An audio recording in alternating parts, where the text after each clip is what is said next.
Welcome to the video, everyone. Thanks very much for joining me. I've been MIA for the last 4 days. Right, I haven't posted a video, but we've put something quite special together for this one. So we're going to be looking at how much money do you need to start with Amazon FBA, and more specifically, is it possible to start and invest in Amazon FBA with just £1,000. So I'm going to break down some examples for you. I'm not going to tell you, I'm not going to tell you yes or no yet. You'll have to watch the video to see whether or not it's possible. So I hope you find it useful. It's Wednesday today, so I've been spending the morning working on some student emails. We've got some amazing products which are being launched over the next few months, which I'm very excited to be promoting and helping students with. I'm also looking at a launch of my own, so I'm going to keep that one under wraps just for a little bit longer, but exciting times. So I hope you find it useful. Please comment below, like the video, as always, appreciate it, and I'll see you in the next one. Welcome to the video, everyone. Thank you so much for joining me today. I hope you find this video useful. I'm sure you will.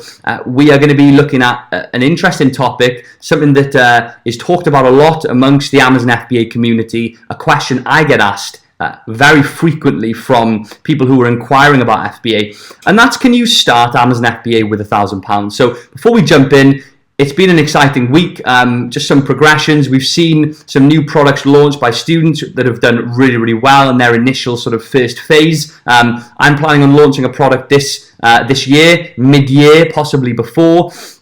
And I've made some significant headway with that process as well. So very exciting times. We have 2 new members of the 10K Elites Club. So I'll be posting these out this week to students who've achieved or surpassed their first £10,000 on Amazon. So it's just an achievement award, just to show recognition of the results that they're getting now and the hard work that they put in at the beginning stages, and now obviously enjoying the fruits of their labor. So exciting times. Now I've changed room. I know, check out the photo or oil painting by myself. It's actually Venice. Joking, it's not by me, but it is a hand-painted photo of a canal somewhere in Venice.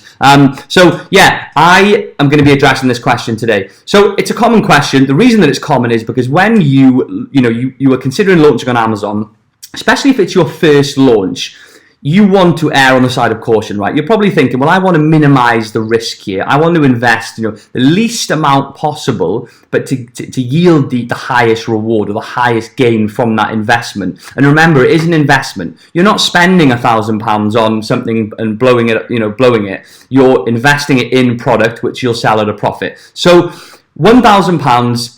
Have I seen anyone launch with that sum of money? Yes. I have students who've launched with £1,000, students who've launched with less than £1,000. I have students who've launched with £2,000 and even moving up to £3,000. Again, it's dependent on the circumstances of the student, what their disposable income is, the type of product that they launch, and even the amount of units that they're intending on purchasing. Obviously, all those variables contribute towards the overall cost. But the answer is yes, and I'm going to break down in this video some examples and actually do some product research with you guys and show you how this is achievable and sort of what you can expect with an investment such as this. We'll be looking at the ROI for some examples, so that's the return on investment for a particular example that I'm giving. Now, you're all, if you're watching this video, you're interested in FBA. You're either selling on Amazon and you're trying to upskill and learn more, which is great. I do the same thing. I read a lot. I watch a lot of content online and read a lot online. It's always good to develop in an area that you're trying to specialize in. So let's jump straight into this one. Now, if we look here, now you will find with this business model, you might think it's common sense, but a lot of people don't realize this is obviously the main cost.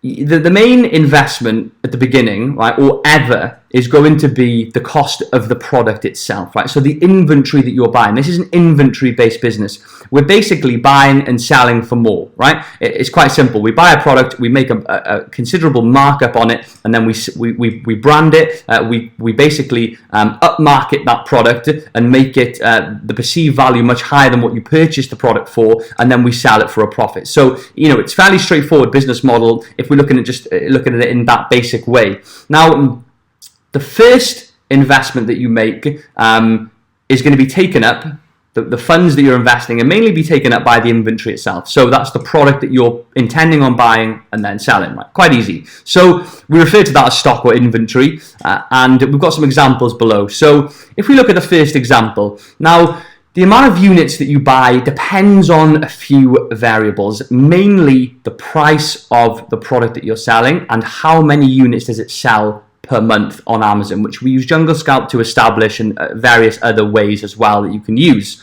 So I've used two examples here because, again, I've had students who launch with 200 units. Say, for example, if their product is a slightly higher priced item and it sells slightly less in terms of volume every month, but obviously it's more money because you're selling the product for more.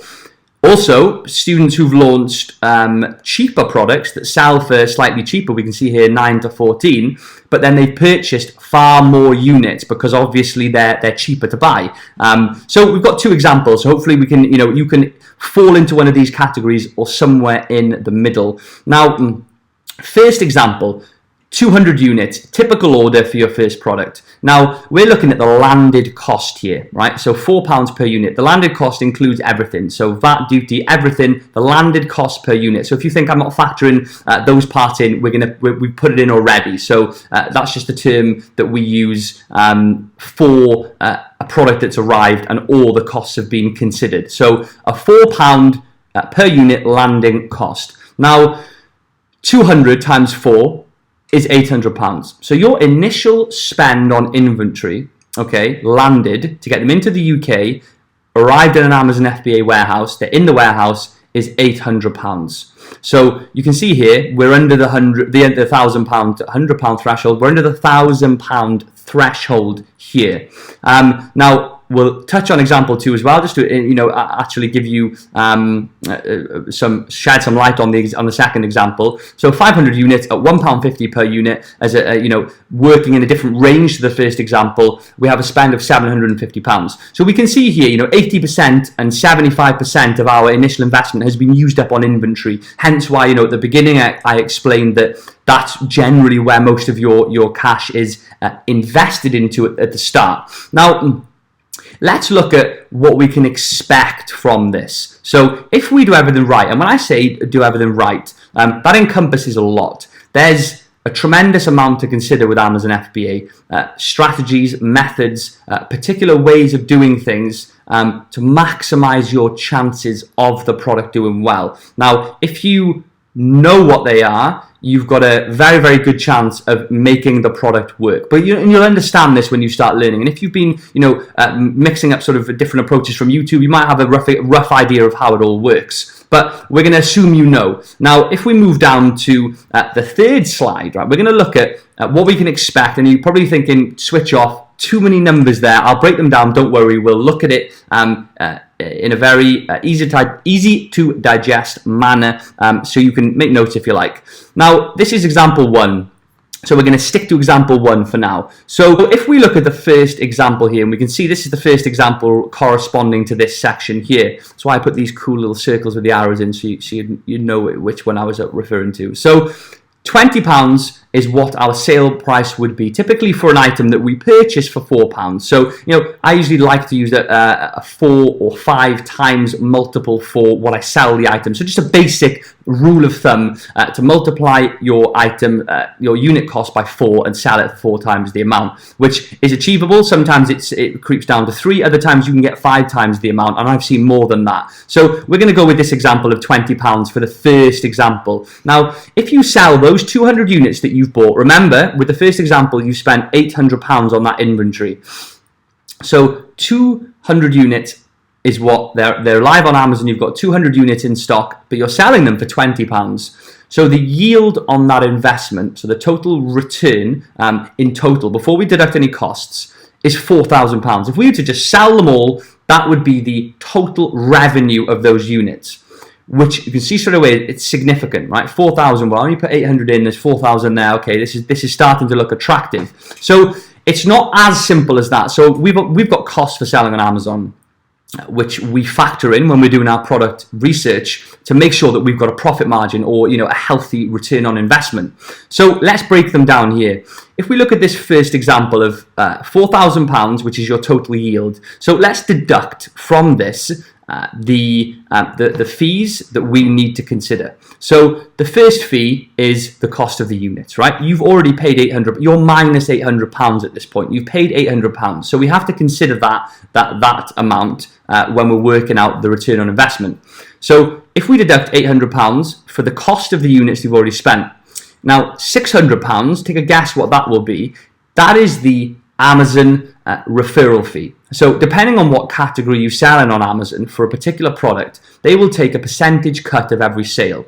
Now typically this tends to be between sort of 12 and 15%. We're going to go higher end at 15% for the example, right? We're going to be overly cautious. So £600 of those, remember we've sold 200 units. So they're going to take of that £4,000 revenue, they're going to take £600 in referral fees for those units.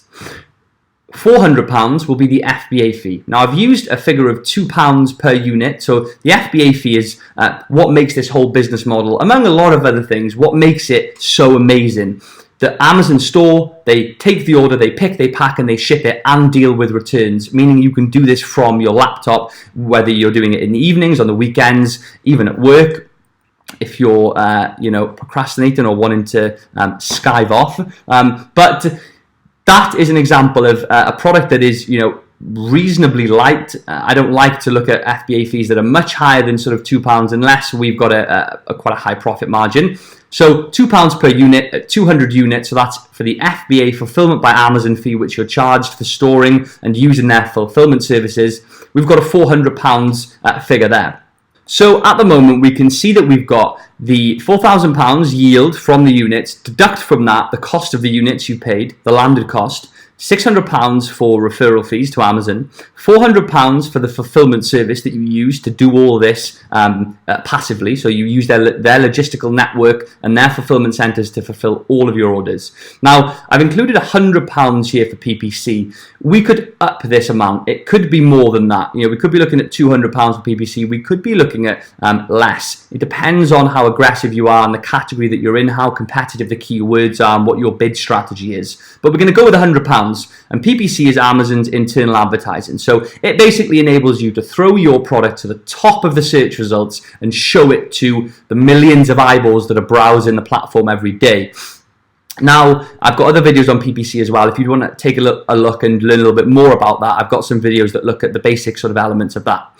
Now, what you're left over with, so profit at the end, £2,100 in profit. So you see, it's not, this figure of revenue is not what it is. It's £2,100, which is extremely healthy. So bear in mind now, that means that you've got your £800 back.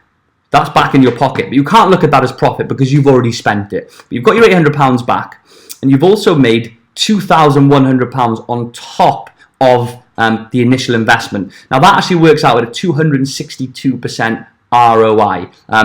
I won't go into how that's calculated, but that's a very healthy return on investment. It's basically slightly less than 3 times what you initially invested. So, 800 times 3 is 2,400, and we can see we're a little bit less than that, so it's 262% ROI. Now, let me move me over here for a second. So, if we look, actually no, I don't like that. We're going to go to the top. So, if we look at the second example here, we can see that it's slightly different, okay? Now, this is because we've got a higher amount of units that we're working with, so the figures are changing. So if we look at the second example of £10, now again, that figure, I've based that figure on research that I've done, and again, the sort of rule of thumb of multiplying the amount you've paid for the unit by 4 or 5, we can creep up to the £10 sale price. So if we look at this example, you've got a yield of £5,000. Now, we'll whiz through this bottom bit because it's exactly the same. We've got deduct from that $5,000 in revenue that you get through your Amazon Seller Central, the landed cost of the product, your referral fee, your FBA fee, which is slightly higher because we've got 500 units that we're shipping instead of 200, and the PPC bill. And we've got £2,400 in profit on top of the initial $750 that you invested. So $750 back in the pocket and $2,500, and that's a 320% ROI. Now, remember with this business model, guys, this is not just spending money, and I don't encourage anyone to look at it as spending money. It can be appealing at the beginning, right? You see money coming